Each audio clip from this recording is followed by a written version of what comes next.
Kaugnay ng balitang yan, tiwala si Senadora Grace Poe na isang demolition job ang inihaing reklamo sa kanya sa Senate Electoral Tribunal. Giit ng Senadora, hindi maaaring maging stateless ang isang individual. Nagbabalik si Jade Miguel sa detalye.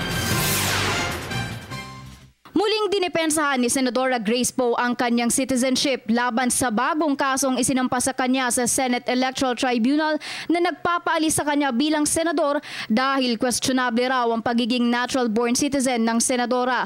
Kaugnay ng paratang ng nagsampa ng kaso na si Lito David na nagsasabing isang US citizen si Poe noong umupo ito bilang MTRCB chair noong 2010, narito ang sagot ng senadora. Mali po. Gusto kong sabihin, mali po ang sinasabi ng iba para magkaroon ng confusion o kalituhan.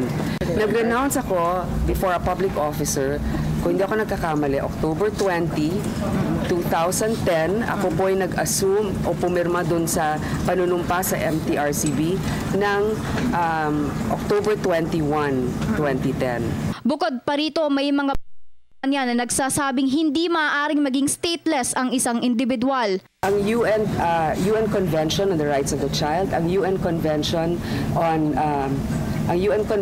on Civil and Political Rights at ang UN Convention on Human Rights, lahat po yan ay nagsasaad na hindi pwedeng maging stateless ang isang tao, ang isang bata. Ayon sa senadora, nakatitiyak siya na isa itong demolition job laban sa kanya kahit na hindi pa naman nagdedeklara ang senadora na siya'y tatakbo sa 2016. Bagamat hindi na siya nagbanggit pa ng pangalan kung sino ang nasa likod ng mga naturang paninira, may mga naiisip na raw ang senadora kung sino-sino ang maaaring gumawa nito. Alam nyo, napapansin ko dun sa mga nasa likod nito ay mga taong siguro na hindi nagustuhan yung sistema ng pamamalakad ko ng mga ibang hearing. Hindi ko na lang sasabihin kung ano yon. Anya, handa ang kanilang kampo na maglabas ng mga dokumento na magpapatunay ng kanyang Filipino citizenship sa oras na umabot ito sa korte.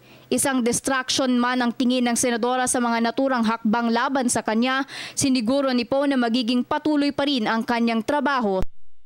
Alam mo, sabi nila ang pikon talo.